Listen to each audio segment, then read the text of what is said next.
It was a bitterly cold night in 2018 when I moved into an old, weathered house deep in the countryside. The kind of house where the nearest neighbor was miles away, and the nights were so quiet you could hear your own heartbeat. This place had a reputation in the nearby village.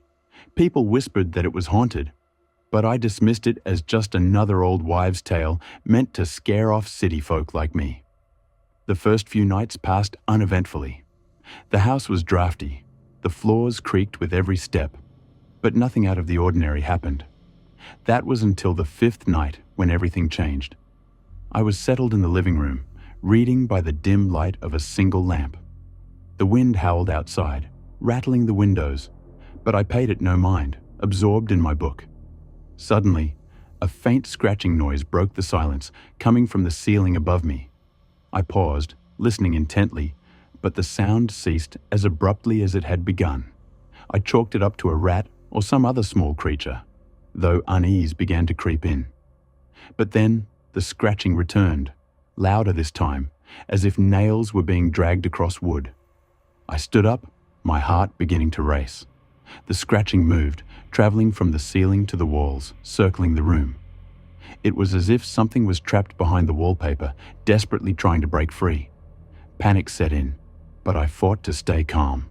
I grabbed a broom and banged it against the wall, shouting, "Get out! Get out of here!" The noise stopped, and the house fell into an oppressive silence.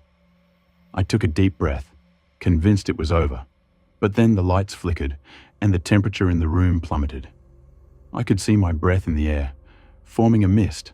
The rancid odor that followed was unbearable, like rotting meat. The stench was overwhelming, making me gag. I covered my nose, but the smell seemed to seep into my skin, clinging to me. I stumbled back, my eyes watering, and that's when I saw it. In the darkest corner of the room, something was moving. At first, it was just a shape, a dark mass growing, stretching toward me. As it came closer, I saw it was a figure, tall and twisted, with long, gnarled limbs and eyes that glowed like embers in the dark. It moved with unnatural speed, closing the distance between us in seconds. I tried to scream, but no sound came out. I was paralyzed with fear, unable to move as it reached out with one bony hand, its fingers ending in sharp, black claws.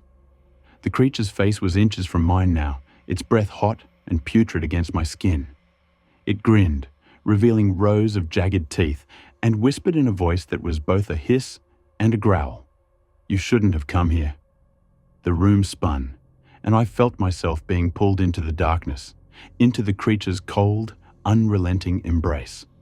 I fought to stay conscious, but it was like being drowned in ink, suffocating and cold. The last thing I remember before everything went black was the sound of my own heartbeat, pounding in my ears. When I woke up the next morning, I was on the floor, the room filled with sunlight. The creature was gone, but the smell lingered faintly. My body ached, and when I looked in the mirror, I saw deep, red scratches down my arms and neck, as though I had been clawed by something. I couldn't stay in that house another night. I packed my things and left, not caring where I went as long as it was far from that place. I never discovered what that creature was, or why it targeted me. But I know one thing for certain.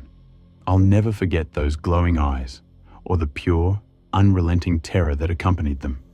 To this day, I still feel like something is watching me, lurking in the shadows, waiting for the right moment to strike again. And I'm terrified that next time I might not be able to escape.